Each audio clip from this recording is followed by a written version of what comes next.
My name is Michael Hayes. I'm 38 years old, and I spent 12 years building a perfect marriage with a woman who was building a perfect lie. I'm a biomedical engineer at Massachusetts General Hospital. The work I do could save lives one day, develop better surgical tools, give surgeons the precision they need to give people more time with the ones they love. But I couldn't see that my own life was dying right in front of me, one careful deception at a time. Diana Hayes was my wife, Senior Vice President at Next Tech Solutions, one of Boston's rising tech darlings. Beautiful in that effortless way some women are, charming without trying. The kind of woman who makes you feel like the luckiest man in the world when she chooses you, until you realize she's made that same choice with someone else, while still sleeping beside you at night. We lived in Back Bay, in a renovated brownstone with exposed brick and tall windows that caught the afternoon light. We hosted dinner parties where friends said we were relationship goals. We took annual vacations to the Cape, walking beaches at sunset, my arm around her shoulders. Picture perfect. Magazine perfect. Perfectly, devastatingly fake. There were signs. Of course there were signs. The late nights that became later. The business trips that multiplied. The way she'd angle her phone away when texting. The distant look in her eyes when I'd talk about my research. Like she was hearing me from very far away. But I told myself stories. She's stressed about the merger. She's working toward a promotion. She's just tired. We lie to ourselves with such creativity when the truth is too terrible to face. It was a Tuesday in October when my marriage ended. Not with a bang, but with a ping. One small notification that unraveled 12 years in the space of a heartbeat.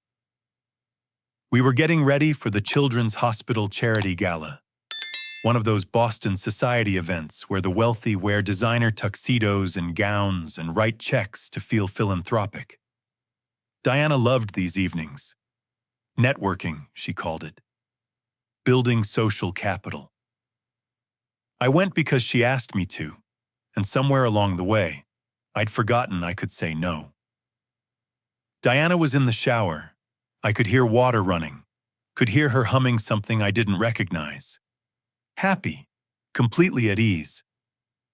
While I searched through her jewelry box for the diamond earrings I'd given her for our 10th anniversary, an expensive gift I'd saved for months to afford, back when I still believed in the romance of meaningful gestures. I opened her top drawer. Rows of necklaces, bracelets, watches arranged with meticulous care. Nothing there. Moved to the second drawer, where she kept her designer scarves and the small treasures women accumulate. That's when my fingers brushed velvet. A small box, hidden beneath a stack of silk scarves she'd never worn. My heart did something strange, jumped and sank simultaneously. Because for 3 perfect seconds, I thought I knew what this was. A surprise. A vow renewal. Maybe even tonight, in front of everyone, Diana would take the microphone and tell the world how much she loved her husband. How lucky she was. How she wanted to promise herself to me all over again. I lifted the box from its hiding place. Dark blue velvet, expensive weight. The kind of box that holds something significant. I opened it slowly, savoring what I thought would be joy. The ring inside was breathtaking. A 3-carat emerald-cut diamond, surrounded by smaller stones that caught the lamplight and threw rainbows across my hands.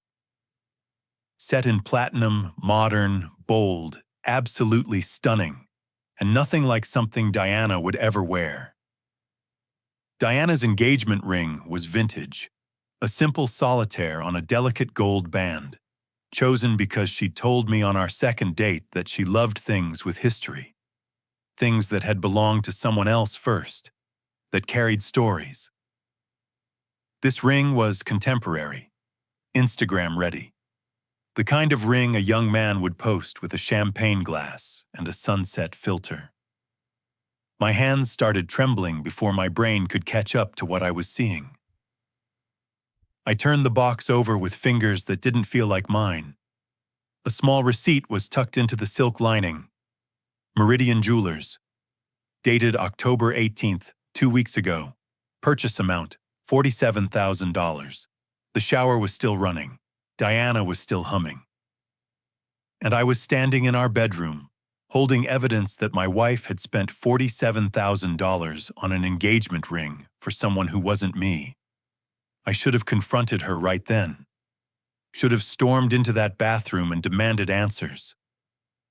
But I've spent my adult life in biomedical engineering. I know the value of complete data before drawing conclusions. Know that the worst decisions come from incomplete information and emotional reactions. So instead, I placed the box back exactly where I'd found it. My hands were steady now.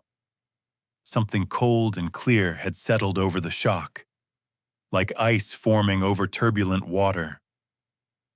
I walked to the nightstand where Diana's phone was charging, picked it up, entered the passcode that was still, somehow, our anniversary date. June 14th, or 6/14. The cruelty of that. That she could propose to another man while our wedding date still unlocked her secrets. The messages loaded. Contact name, R, office. Very professional, very discreet. But the content was anything but. I scrolled through texts that rewrote my entire reality. Pet names I thought were unique to us. Plans I thought we'd made together. Promises I thought she'd kept. All of it, duplicated and given to someone else. Can't wait to see you tonight, handsome. I need you. Counting down the hours until we don't have to hide anymore. You're the best thing that ever happened to me. My whole life changed when you walked into it. I'd received versions of those exact messages. Thought they meant I was special. Didn't understand they were just a script she'd memorized and performed for multiple audiences. But it was the photos that killed whatever remained of my hope. A weekend trip to Martha's Vineyard. The trip she'd told me was a solo retreat. I need to clear my head before the merger, Michael. Just me and the ocean and some time to think. I'd supported her. Made her a care package with her favorite tea and a book she'd mentioned wanting to read. Kissed her goodbye and told her I loved her. There he was in the photos. Young, fit, glowing, wrapped in her arms on a beach at sunset. Another photo. Them at dinner. Candlelight making his face soft and romantic. Another. His hand extended toward the camera. That emerald-cut diamond prominent on his finger. The caption read, "He said yes. Can't believe I get to spend forever with you." The date stamp was from last weekend, while I was in Philadelphia presenting research at a medical conference. Research that might genuinely save lives one day. While I was doing work that mattered, my wife was on her knees proposing to a man whose name I didn't even know yet. The bathroom door opened. Steam rolled out, carrying the scent of her expensive perfume. Diana emerged in a robe, hair wrapped in a towel, completely relaxed. She smiled when she saw me. "Hey, handsome. You're not dressed yet." I looked at her through new eyes. Saw the woman I'd trusted absolutely. The woman I'd rearranged my entire life around. The woman who'd stood at an altar and promised to forsake all others. And I saw a stranger wearing her face. "Just deciding what to wear," I said, and my voice came out normal, steady. "Big night." "It is," she agreed, walking to her closet. "Jenkins from the board will be there. This could be huge for the promotion." I watched her dress. Watched her select the gown I'd helped pick out last month. Watched her put on the jewelry I'd given her over the years. Watched her become the woman everyone else saw. Successful, charming, devoted wife. It was the greatest magic trick I'd ever witnessed, and I'd fallen for it for 12 years. "Found your earrings," I lied, placing a different pair on the dresser. "These ones, right?" "Perfect," she said, not noticing they weren't the ones I'd originally been looking for. Not noticing anything was wrong. Not noticing me at all, really. Just seeing the prop husband who made her look stable and trustworthy at events like tonight. At the gala, I was magnificent. I know this because I watched myself from outside my body, a ghost piloting my own flesh. I smiled for photos. I laughed at jokes. I made conversation with donors about their businesses and their vacation homes and their charitable causes. When the chairman's wife told me I was such a supportive husband, I thanked her and sipped scotch I couldn't taste. Diana worked the room like she was born to it. And maybe she was. Maybe deception came as naturally to her as breathing. I watched her check her phone during dinner, watched her smile at whatever message appeared, watched her excuse herself to take an important call and return 15 minutes later with slightly mussed hair and satisfaction written across her features. On the drive home, she reached for my hand. Her touch felt like something dead. "Thank you for tonight," she said. "I know these things aren't your favorite, but you're so good at them. You make me look good." "That's what I'm here for," I replied, staring out at Boston's lights blurring past. "Making you look good." She squeezed my hand, missing entirely the blade hidden in my words. That night, I lay beside her in our bed. Our bed, the bed we'd chosen together, where we'd made love and made promises and made a life that turned out to be fiction. She fell asleep within minutes, her breathing slow and peaceful, the sleep of someone with a clear conscience. I stared at the ceiling until dawn, my mind crystal clear, mapping out exactly what would happen next. The next morning, I kissed her goodbye like always. "Good luck with the Tokyo clients," I said, referencing a meeting she'd mentioned weeks ago. "I know you'll be great." "Thanks, babe," she said, already checking her phone, already half absent. "See you tonight." The door closed behind her. I counted to 60. Then I picked up my phone and called my department director. "Dr. Patterson, it's Michael. I need to take emergency leave. 3 days to start." My voice was perfectly level, professional, gave away nothing. "Is everything all right?" he asked, concerned. I'd never taken unscheduled time off, not in 8 years. "Family matter," I said. "I'll keep you posted." He approved it without question. That's what happens when you're reliable, when you're the person who always shows up, always delivers, always stays late and comes in early. You earn trust, the kind of trust that should matter in a marriage but somehow doesn't. I sat at our kitchen table, the morning light falling across the marble counters Diana had insisted on during renovation, and I began to research. Our office was easy to identify. Ryan Cole, 29 years old, executive assistant to senior leadership at Next Tech Solutions. Started 18 months ago, right around when Diana's late nights and business trips multiplied. His LinkedIn described him as passionate about corporate communications and strategic planning. His smile in his profile photo was bright, confident, the smile of someone who doesn't yet understand consequences.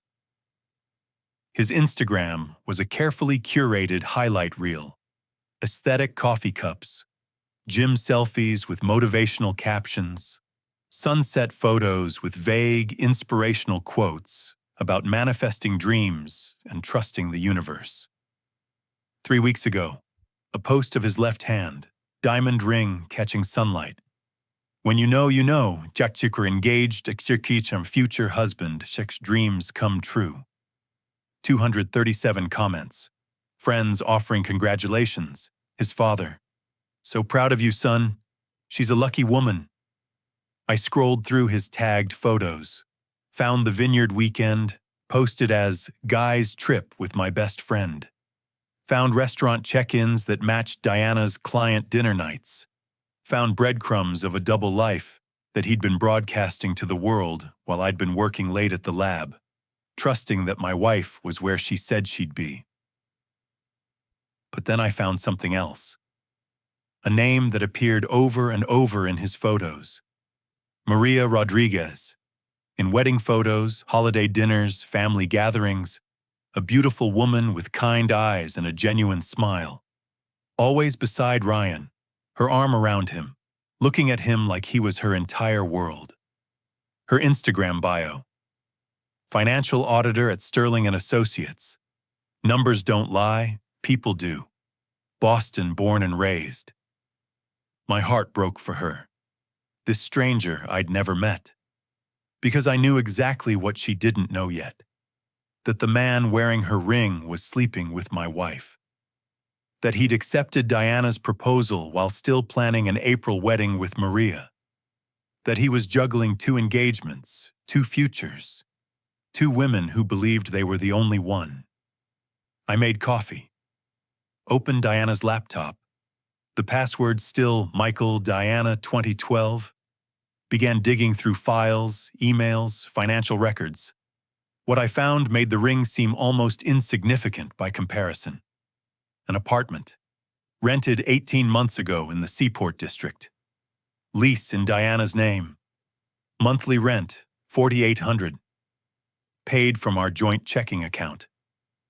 For a year and a half, I'd been paying for half of the love nest where my wife took her lover. Credit card statements revealed the rest. Designer watches from Newberry Street. Weekend trips to New York, Portland, the Vineyard. Dinners at restaurants we'd talked about going to for our anniversary, but never could afford. Or rather couldn't afford because Diana was taking Ryan instead. I opened a spreadsheet, something I did well. Tracked every purchase, every charge, every expense. 18 months of betrayal, itemized and calculated. The total came to $85,000. $85,000 of our marital assets. Money I'd helped earn through years of late nights at the lab, funding an affair. And that ring? The $47,000 engagement ring? Charged to our joint credit card on October 18th. I'd literally paid for half of my wife's proposal to another man. I should have felt rage, should have felt heartbreak.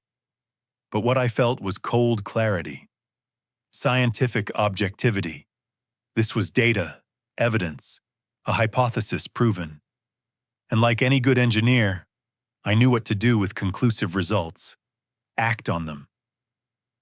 I continued reading Diana's emails, found one from her CEO sent 6 weeks ago. Diana, I'm pleased to inform you that the board has selected you to receive this year's Leadership Excellence Award at our annual gala.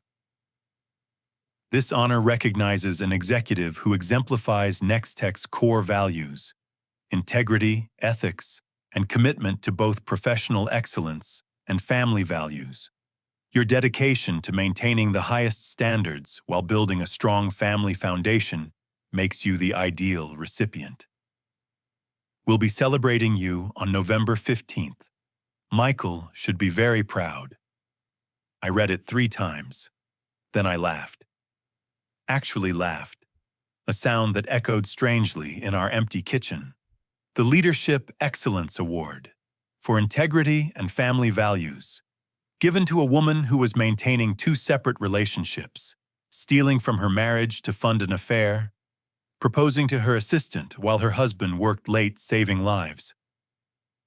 The irony was exquisite, almost perfect, and it gave me exactly what I needed. A stage. But first, I needed to do something I'd been avoiding, something kind, even if it hurt. Maria Rodriguez deserved to know the truth before she married someone who was lying to her with every breath. I crafted an email, choosing my words with surgical precision. Dear Ms. Rodriguez, my name is Dr. Michael Hayes, Senior Biomedical Engineer at Massachusetts General Hospital. I'm currently overseeing a grant-funded research project that requires external financial auditing to comply with federal funding regulations. Your firm was recommended by colleagues in the medical research community. Would you be available for lunch next week to discuss the scope and requirements? I'm happy to meet wherever is convenient for you. Best regards, Dr. Michael Hayes, PhD, professional. Believable, completely appropriate, and entirely false except for my credentials. I hit send before I could overthink it. Her response came within 2 hours. Dr. Hayes, I'd be honored to discuss your project. Tuesday at 1 p.m. works well for me. There's a restaurant called Harborview near MGH if that's convenient. Looking forward to meeting you. Maria Rodriguez, CPA Sterling and Associates. Polite, professional, unsuspecting. I felt sick doing this to her, but she needed to know. Better from me, a stranger bearing hard truth, than at an altar where she'd promised forever to someone who'd already broken that promise. Tuesday arrived cold and bright. November in Boston, the kind of day where the harbor wind cuts through even the warmest coat. I arrived at Harborview 15 minutes early, chose a table by the window where light would make this conversation slightly less devastating. Ordered coffee I wouldn't drink. Maria arrived exactly on time, punctual, reliable. She was more elegant than her photos suggested, professionally dressed but warm. When she smiled, extending her hand, I saw genuine warmth, the kind of person who actually meant it when she asked how you were doing. Dr. Hayes, Maria Rodriguez, it's a pleasure. We ordered lunch, talked about fictional research protocols, auditing requirements, federal compliance. She asked intelligent questions, took detailed notes. I could see why Ryan had chosen her, at least initially. Stable, successful, kind, everything Diana pretended to be. After 15 minutes, I couldn't continue the lie. Maria, I said quietly, setting down my fork. I need to be honest with you. There is no research grant. Her pen stopped moving. She looked up, confused but not yet alarmed. I'm sorry. I pulled out my phone, hands steadier than I expected. Placed it on the table between us like a grenade. I asked you here because you need to know something. Something about Ryan. The confusion in her eyes shifted to concern. What about Ryan? I turned the phone toward her. The first photo. Ryan and Diana on Martha's Vineyard, wrapped around each other on a sunset beach. This is my wife, Diana Hayes. That's her photo with Ryan from 3 weeks ago. The weekend he told you he was at his brother's bachelor party. All the color drained from her face. She picked up the phone with shaking hands, and I watched her world collapse in real time. Every scroll revealing another lie. Ryan and Diana at dinner, at hotels, in my wife's arms, wearing that emerald-cut diamond. When? Her voice cracked. She cleared her throat. Tried again. When were these taken? Over the past year. I only discovered them 10 days ago. That's when I found the engagement ring Diana bought him, hidden in her jewelry box. The ring. Maria set the phone down, pressed her palms against her eyes. He told me it was his grandfather's, a family heirloom from the estate. I thought... She didn't finish. I slid the receipt across the table. Meridian Jewelers, October 18th. $47,000, charged to our joint credit card. His grandfather didn't leave it to him. My wife bought it while we were still married. Maria stared at the receipt like she was reading a foreign language. Around us, the restaurant hummed with lunch conversations, people discussing normal problems, work deadlines, weekend plans. The kind of mundane concerns that seemed impossibly distant now. "We've been together 4 years," Maria finally said. "Engaged for 6 months. The wedding's supposed to be in April. I've been helping him plan it. Went to venue tours last weekend." She laughed, a broken sound. "We picked out centerpieces, white roses and eucalyptus, because that's his favorite." "I'm so sorry," I said, and meant it with everything I had. "I know how much this hurts." She looked at me then, really looked, and I saw recognition in her eyes. Two people who'd trusted completely and been betrayed utterly.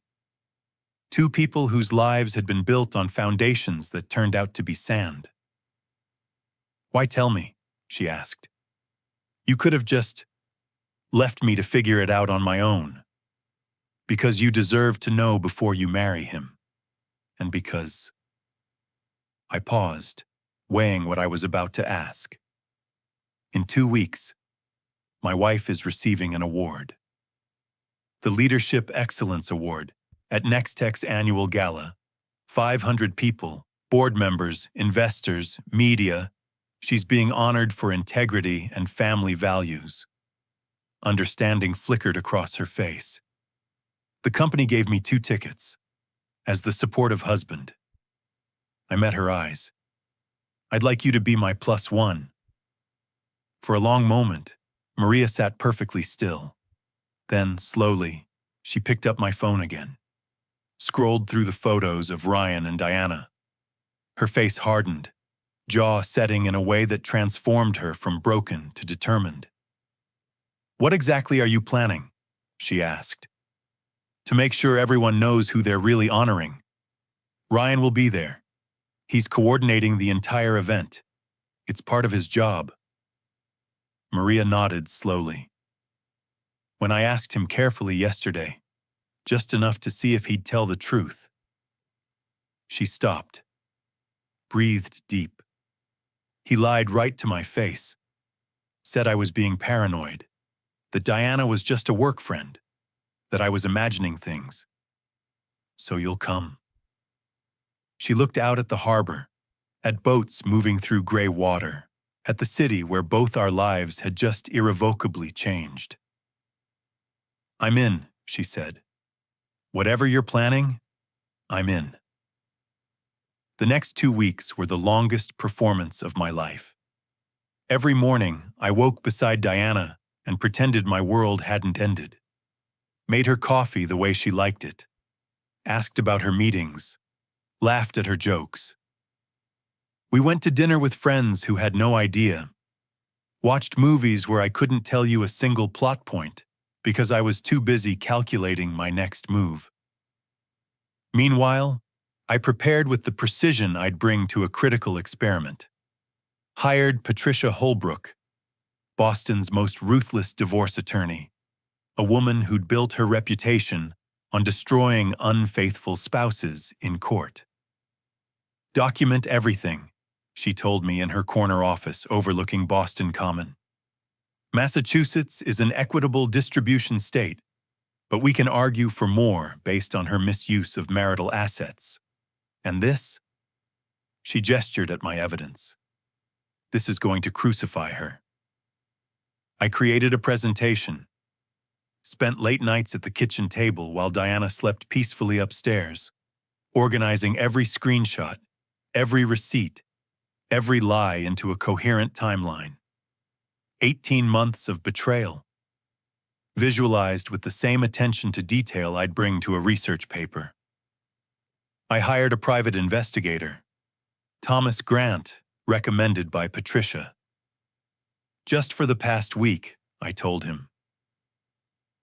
"I need current documentation." He delivered photos that made everything undeniable. Diana and Ryan entering the Seaport apartment, at restaurants, in her car at a park, fogged windows suggesting exactly what they were doing. All time-stamped, location-tagged, irrefutable. Maria and I met twice more, once at a coffee shop near her office, once on a park bench by the Charles River. We compared notes like researchers collaborating on a project, shared evidence, coordinated timing, built our strategy. I confronted him again, she told me during our second meeting. Told him I knew about Diana. He cried, promised it was over, begged me to forgive him and forget I ever saw anything. What did you say? I said I needed time to think. He thinks I'm going to forgive him.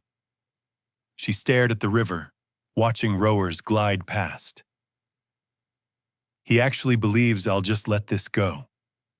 Diana thinks the same about me, I said. That's what people like them do. They take advantage of our kindness and mistake it for weakness. We sat in silence, watching the city move around us. Two people who'd been good partners, loyal spouses, who'd done everything right and still ended up here. There was something almost peaceful about it. The calm before we burned their worlds down. The night of the gala, I spent an hour preparing. Not just getting ready, transforming. I chose my best tuxedo, the one Diana had said made me look like James Bond. Had a professional shave, my hair perfectly styled, cufflinks that had been my father's, the only thing I'd inherited when he passed. The only real thing I was wearing, besides the ring I'd soon never wear again. I stood in front of the mirror and barely recognized myself. Somewhere in the past 2 weeks, I'd stopped being Diana's husband and became someone new, someone harder, clearer, no longer willing to be overlooked.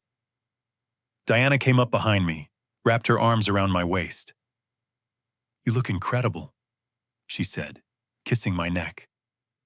I watched us in the mirror, the perfect couple, and I felt absolutely nothing. "It's your night," I said. I wanted to look the part. The Four Seasons ballroom was everything you'd expect from Boston's tech elite. Crystal chandeliers the size of small cars, throwing prismatic light across 500 guests in tuxedos and gowns.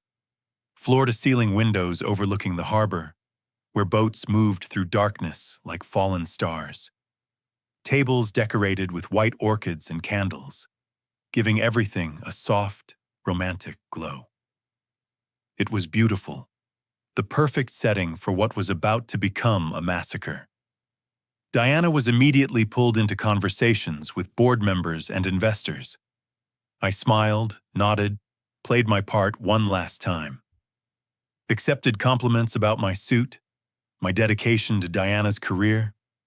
What a lovely couple we made. Robert, Diana's father, found me near the bar. He'd always treated me well, like the son he never had. "Michael, my boy, looking sharp tonight." He clapped me on the shoulder, smelling of expensive cologne and scotch. "Diana is so lucky to have you."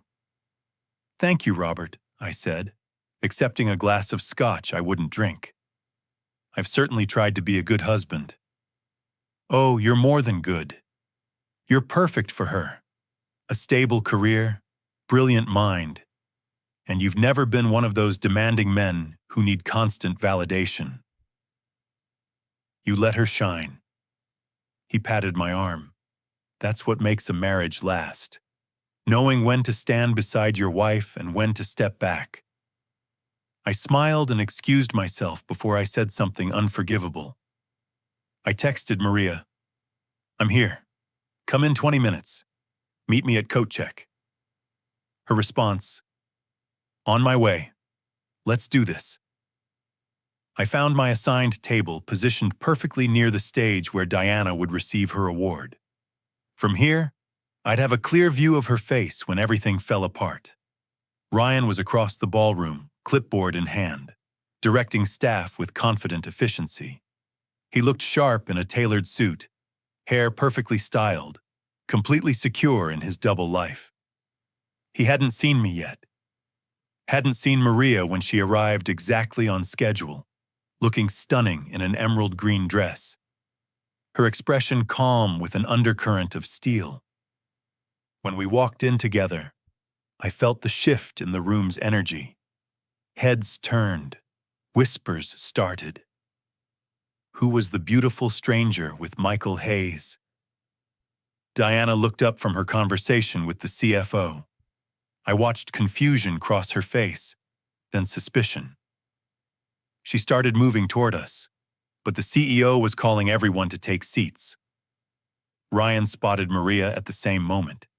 His face went pale, all that confident control evaporating. He started toward us, but Diana was already at our table. "Michael," she said, smile tight. "Who's this?" I touched Maria's arm, a casual gesture that made Diana's eyes narrow. "This is Maria Rodriguez, Senior Auditor at Sterling and Associates. We've been discussing some research funding compliance. I thought this would be excellent networking for her." "You're always saying I should leverage events like this." Diana shook Maria's hand, grip probably tighter than necessary. "Pleasure. Michael, can I speak with you?" "After your speech, darling," I said smoothly. "We wouldn't want to miss a moment of your big night." She returned to the head table, glancing back twice. Ryan tried to approach Maria, but she turned away, deliberately ignoring him. I watched his panic building, watched his fingers flying over his phone. Probably texting Diana, probably begging her to do something. But there was nothing she could do. Not without causing a scene. Not without drawing attention to exactly what she'd been hiding. Dinner was served. Chilean sea bass, asparagus, some kind of risotto I moved around my plate without tasting. Around us, Boston's tech aristocracy ate and drank and laughed, completely unaware that they were about to witness something none of them would ever forget. Finally, CEO Thomas Brennan took the stage.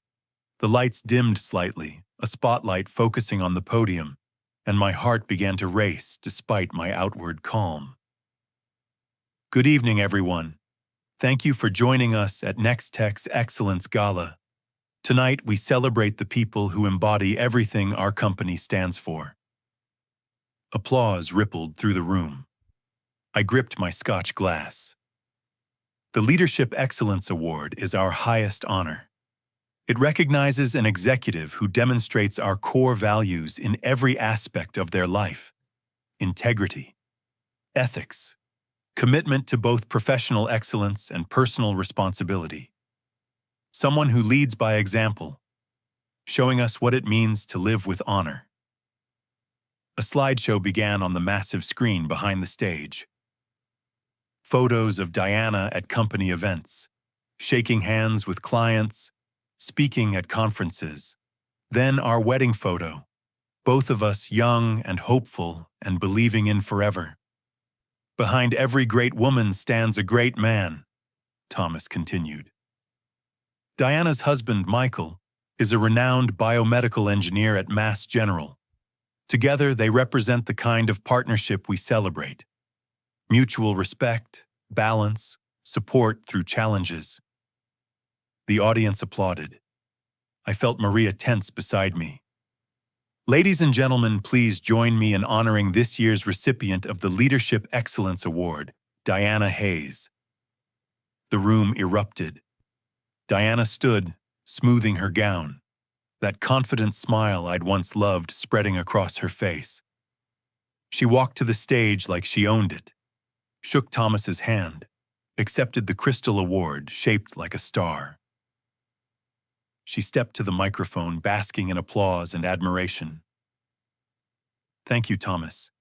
Thank you to the board, to my incredible colleagues, to everyone who supported me on this journey." She paused for effect, looking directly at me. "But most importantly, thank you to my husband, Michael. You've been my rock, my partner, the reason I can do what I do. This award belongs to you as much as me." The audience awed. A spotlight found me. 500 people looking at the devoted husband, expecting me to smile, and wave graciously. I stood up. "Actually, Diana," I said, my voice carrying across the suddenly quiet ballroom. "May I say something?" Confusion rippled through the room like a stone dropped in still water.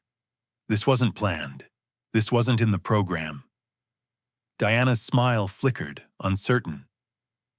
"Michael, what are you—" I walked toward the stage, my shoes clicking on marble, every eye following me.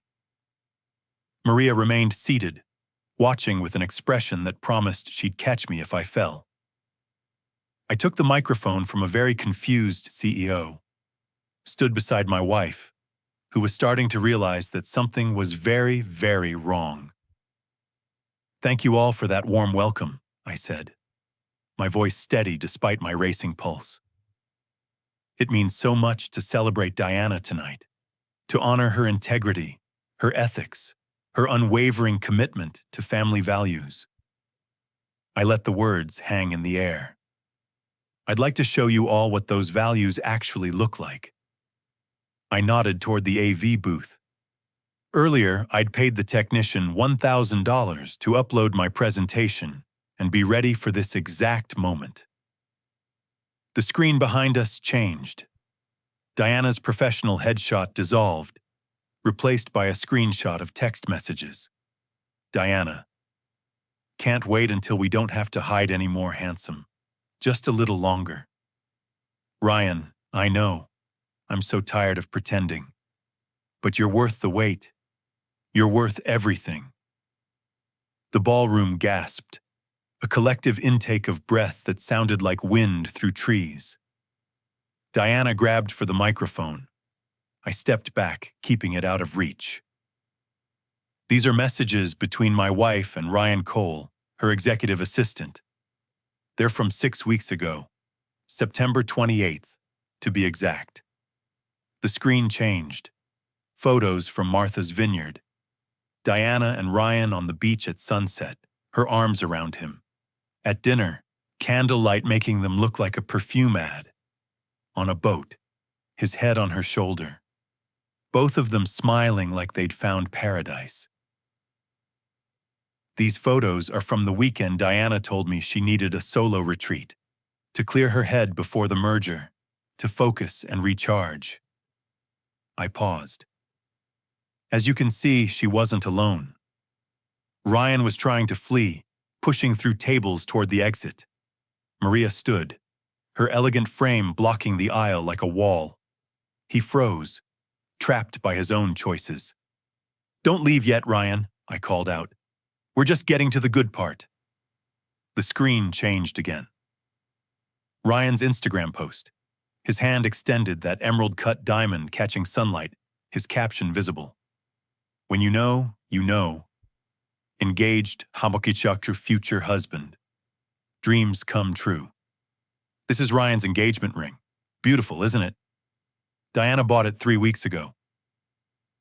The purchase receipt appeared on screen, Diana's signature clearly visible. Amount, $47,000. Here's what makes this particularly interesting. Diana bought this ring using our joint credit card, which means I paid for half of my wife's proposal to her lover. The room exploded. Gasps, exclamations, the sound of 500 people realizing they were witnessing something unprecedented. Phones came out, recording everything. This would be all over social media before dessert was served. "But there's more," I continued, my voice cutting through the chaos. "Because Diana isn't just cheating on me. Ryan is cheating on someone too." The screen changed to a spreadsheet. 18 months of transactions, highlighted and categorized. Over the past year and a half, Diana has spent $85,000 of our marital assets on this affair. An apartment in the seaport, weekend trips, designer clothing and jewelry. Dinners at restaurants we couldn't afford when I wanted to celebrate our anniversary. I let that sink in. That's $85,000 of money I helped earn, working late nights at the lab while she was with him. Diana stood frozen, her face white as paper, the award clutched uselessly in her hands. I finally looked directly at her. "You're probably wondering why I'm doing this so publicly. Why not handle it privately, like a mature adult would?" The smile I gave her wasn't kind. "Because you're receiving an award for integrity, for ethics, for family values, and everyone here deserves to know exactly what kind of person they're honoring." I turned to address the room. Ryan Cole, coordinating tonight's event, is also engaged. To Maria Rodriguez, the woman at my table. Maria stood. The spotlight found her. She looked across the ballroom at Ryan, her expression a mixture of heartbreak and contempt. Maria is a financial auditor, a good woman who believed she was marrying someone honest. Ryan has been planning an April wedding with her while accepting proposals from my wife. I paused. "That ring he's wearing right now? That's not Diana's. That's Maria's." Ryan was sobbing openly now, all that careful composure destroyed. Robert, Diana's father, pushed his way toward the stage, his face horrified. "Diana, tell me this isn't true," he demanded. "Tell me this is some terrible mistake." Diana opened her mouth, closed it, opened it again. "Dad, I can explain." "No need to explain," I said, pulling an envelope from my jacket pocket. "I filed for divorce this morning. Papers were served to your office at 5 p.m.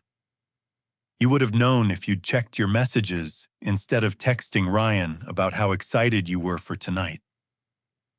I handed her the envelope. She took it automatically, hands shaking so badly the paper rattled. "The apartment lease is in your name, so you can move in permanently. I've already removed your belongings from our house and changed the locks. Everything you own is in boxes in the garage. You have until Monday to collect them." Thomas Brennan tried to intervene. "Michael, perhaps we should—" "One more thing," I interrupted, turning to him and the board members clustering near the stage. "You might want to audit Diana's expense account. I found several charges that seem questionable. Business dinners that were romantic getaways. Client meetings that never actually happened. My attorney has documentation of everything." Thomas looked like he might vomit. Board members were already on their phones, presumably calling emergency meetings with legal. I handed the microphone back to Thomas. Looked at Diana one final time.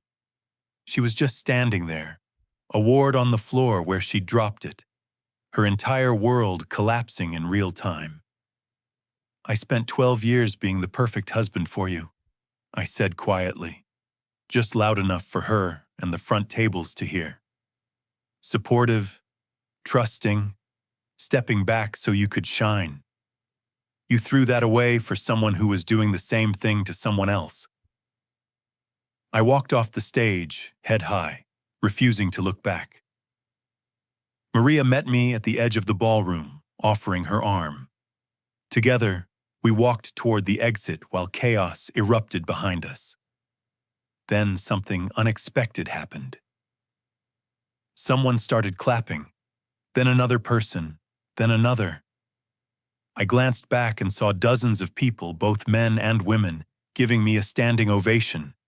In their faces, I saw recognition. How many of them had been where I was? How many had stayed silent when they should have spoken? As we reached the exit, Robert caught up to us. I braced for anger, accusations, defense of his daughter. Instead, he looked at me with tears streaming down his face. "Michael, I don't know what to say." "You don't have to say anything, Robert. This wasn't about hurting you." He shook his head, looking back at Diana still frozen on stage. "I raised her to be better than this. I thought I raised her right." He took my hand in his, squeezed firmly. "You're stronger than I ever knew. Stronger than she deserved." "I had to be," I said simply. We walked out into cold November air. Behind us, the Four Seasons lobby filled with guests streaming from the ballroom, everyone talking at once, phones everywhere, the scandal already viral.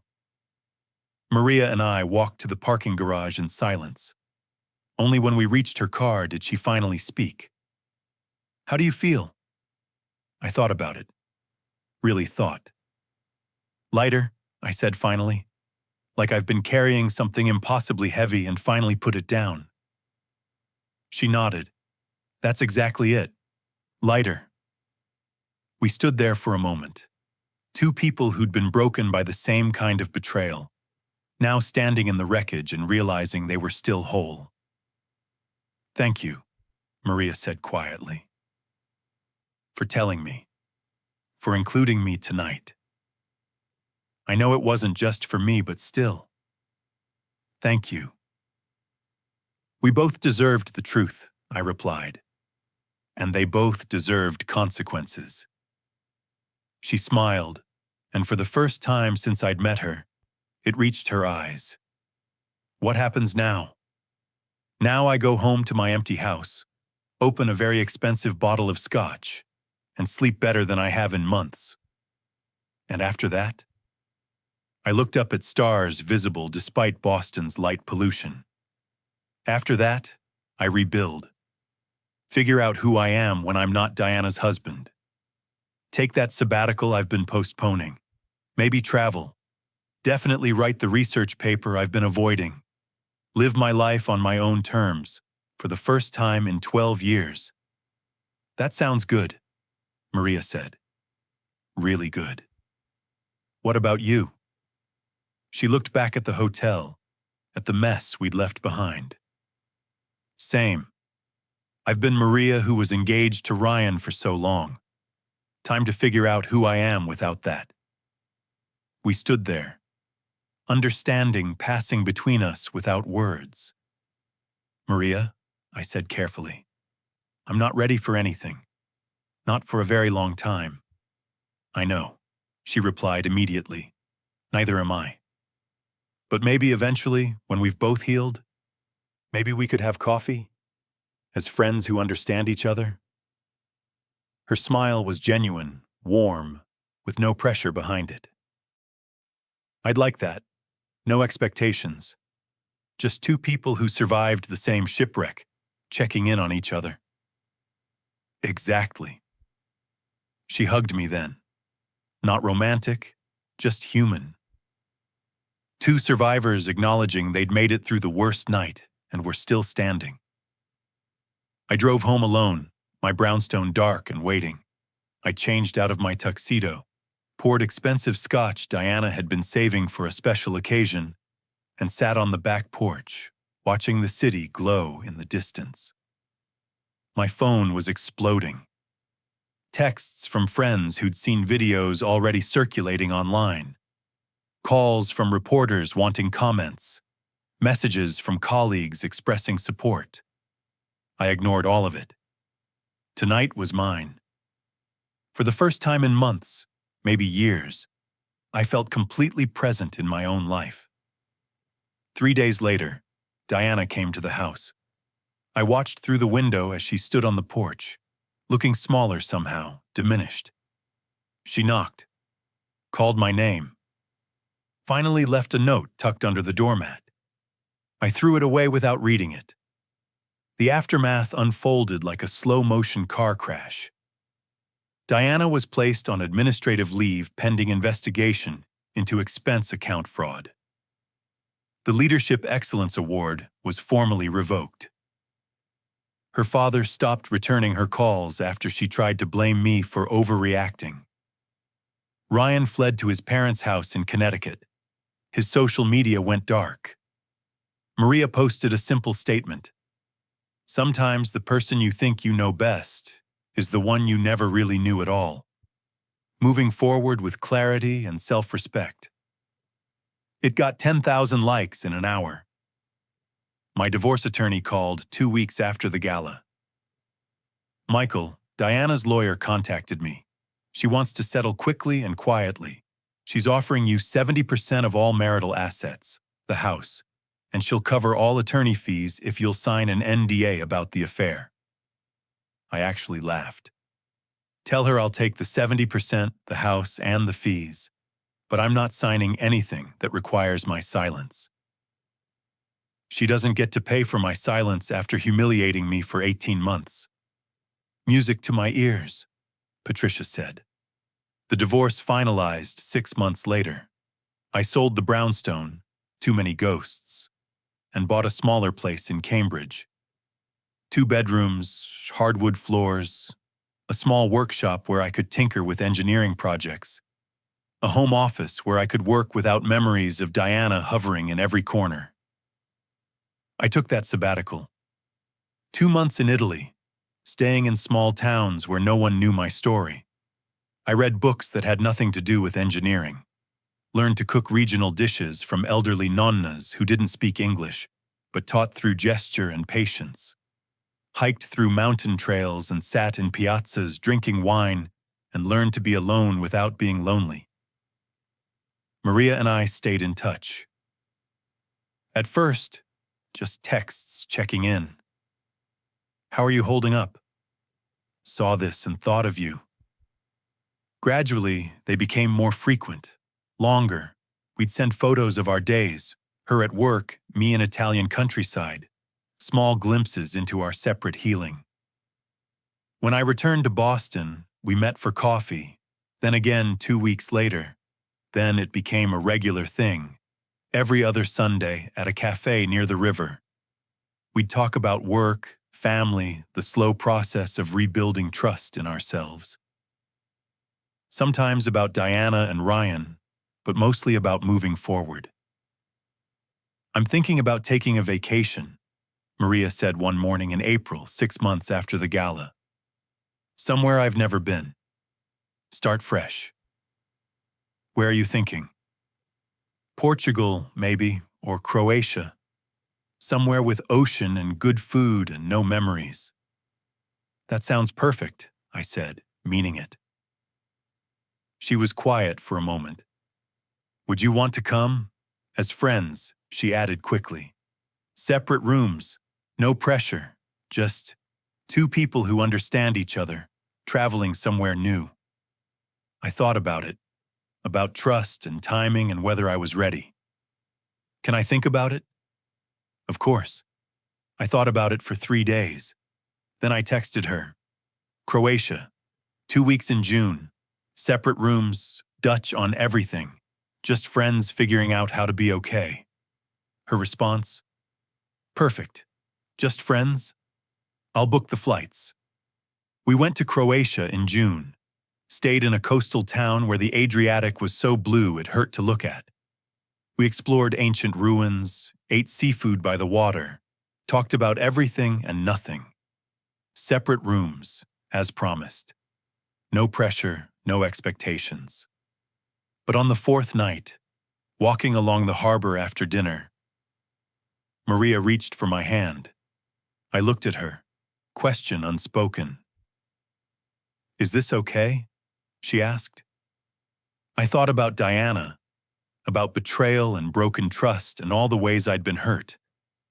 Then I thought about Maria, about her honesty, her patience, the way she'd never pushed or demanded or expected anything from me. Yeah, I said, lacing my fingers through hers. This is okay. We didn't rush, didn't force anything, but slowly, carefully, something grew between us. Not built on trauma, though that's where it started. Built on honesty. On 2 people who'd learned the hard way what mattered and what didn't. A year after the gala, I received an invitation to Professor James Patterson's retirement celebration. He'd been my PhD advisor, someone I deeply respected. The event was at a hotel in Cambridge, elegant and understated, just like him. I almost didn't go. Social events still felt complicated, but Professor Patterson deserved better than my absence. I wore a simple dark suit, my father's cufflinks, arrived early with a gift, a rare engineering textbook he'd mentioned wanting. expected a quiet evening of academic conversation. Instead, I saw Diana. She was standing near the bar, thinner than I remembered, her hair shorter. She looked older, tired. When she saw me, we both froze for a moment.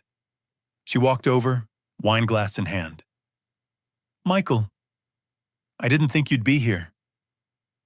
"Professor Patterson was my advisor," I said neutrally. "I wouldn't miss his celebration." She nodded, looking uncomfortable. "He's one of the few people who still speaks to me." She paused. "I owe you an apology, a real one. Not because you need to hear it, but because I need to say it." I stayed silent.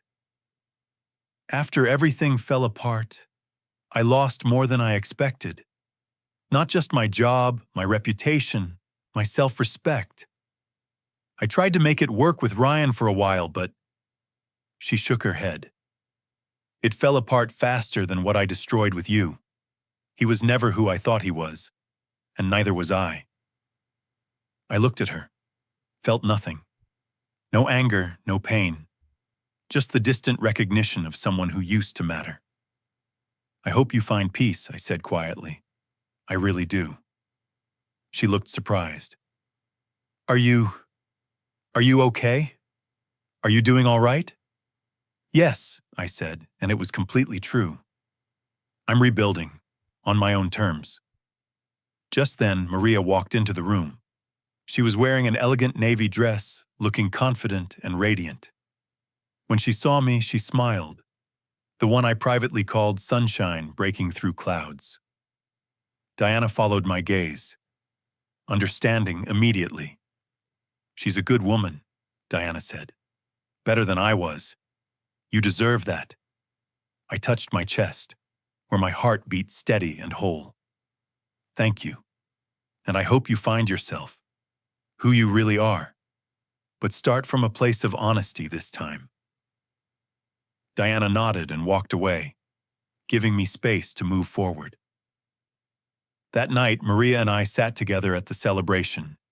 We chatted with old colleagues, took photos, shared a slow dance under golden light. No grand declarations, no dramatic moments. Just the quiet, honest presence of two people who'd been broken and were now whole. As we left, Maria took my hand, and we walked out into warm spring air. "You know," I said softly, "there was a time I thought betrayal was the end of everything." Maria squeezed my hand gently. "And now?" "Now I think it was just a pause. A terrible, necessary pause that forced me to choose a better path." We walked on, not looking back. Because the past had been acknowledged and released. The present was built on trust and honesty. And the future was unfolding quietly in every hand I held, every choice I made. Every morning I woke up and chose myself first. One morning, 2 years after that night at the Four Seasons, I was in my workshop. The workshop I'd built, learned to love. Working on a prototype medical device, metal shavings on my workbench, sunlight streaming through the windows. Learning that creating things requires patience, precision, and acceptance that not everything works the first time. But what does work is stronger for the iterations. My phone rang. Maria. "Hey, are you busy?" "Just potentially revolutionizing cardiac surgery with my continued lack of manufacturing expertise," I said, smiling. "What's up?" "I'm at the Museum of Science. They have a new exhibit on biomedical innovations in the 21st century. Made me think of you and that device you're working on." I sat back, looking at my half-built prototype, at the life I'd built from ruins. "Yeah? Want to come check it out?" "No pressure. Just thought you'd find it interesting." I looked at my workshop, my peaceful life, my small, perfect world. "Give me 30 minutes to clean up. I'll meet you there." "It's a date," she said, then quickly. "I mean, not a date, just Maria." "Yeah?" It's okay if it's a date, if you want it to be. Silence. Then quietly. Do you? I thought about trust, about healing. About the man I'd been who gave everything to someone who valued nothing, and about the man I'd become, who knew his worth and wouldn't settle for less. Yeah, I said. I think I do. That afternoon, we walked through the museum discussing innovations and future possibilities, laughing at terrible science puns, sharing comfortable silences that felt like home. When she took my hand, it felt natural, like something that had been waiting to happen when we were both finally ready. We stopped in front of an exhibit, a biomedical engineer in a laboratory surrounded by instruments, his face intense with concentration. That's you, Maria said softly. I pulled her closer. I spent so long being someone's husband. I forgot I was a person first, an engineer, someone with my own identity. And now I'm figuring out who I am. And I think I like him. She kissed my cheek. I like him too. My phone buzzed. Unknown number. Against my better judgment, I opened it. Diana. I heard you're with Maria. I'm happy for you. You deserve someone better than I was. I'm sorry, Michael. For everything. I stared at the message for a long moment, then deleted it. No response needed. That chapter was closed. Maria noticed. Everything okay? Everything's perfect, I said, and meant it. So here's what I learned from those 3 weeks that changed my life. Betrayal can destroy you, or it can show you exactly who you are when everything else is stripped away. You get to choose. I chose to stand up, to demand truth, to walk away from someone who didn't value me and toward a life that did. Some people called me vindictive, said I went too far. That public humiliation was cruel, even if Diana deserved consequences. But here's what they didn't understand. Diana had 18 months to come clean, 18 months to choose me, 18 months to end things before they destroyed us both. She chose differently. Every day she chose differently. And when she did that, she gave up the right to control how I responded. I don't regret what I did. I regret what I tolerated. I regret the years I spent making excuses, ignoring red flags, choosing peace over truth. But I don't regret standing on that stage and telling the truth. Because Diana's reputation was built on a lie. And everyone who celebrated her deserved to know what they were actually celebrating. The revenge wasn't the moment on that stage. That was just honesty, finally spoken. The real revenge was this: living well, building a life I'm proud of, finding someone who treats me with respect and honesty, becoming the version of myself I was always meant to be, the one who'd been buried under 12 years of trying to be the perfect husband to someone who was never going to be a good wife. I spent 3 weeks destroying Diana's life. But what mattered more was the 2 years I spent building mine. A career I love. Research that might actually save lives. Friendships I'd neglected while managing her image. A relationship with Maria that started in shared trauma but grew into something beautiful and honest and real. So here's my question for you. Was I too harsh? Should I have handled it privately, given Diana the dignity she never gave me? Or did she deserve every bit of exposure, every consequence, every public moment of facing what she'd done? And what about finding love with Maria, someone who suffered the same betrayal? Does shared trauma make us stronger together? Or is our foundation too fragile, built on pain instead of joy? I genuinely want to know what you think. Because this is my story, but it's not just mine. It's the story of everyone who's ever been betrayed. Everyone who's had to choose between staying silent and standing up. Everyone who's wondered if they'd survive the truth. And I'm here to tell you, you will survive. You'll do more than survive. You'll rebuild yourself into someone you actually respect. Someone who knows their worth. Someone who won't accept less than honesty and respect. Betrayal isn't the end. It's just the beginning of figuring out who you are when no one else is writing your story. Choose yourself every single time. You deserve that. Drop your thoughts in the comments. Tell me your story if you want to share it. And if you're going through something similar right now, if you're standing in your own broken marriage wondering if you have the strength to walk away, you do. I promise you do.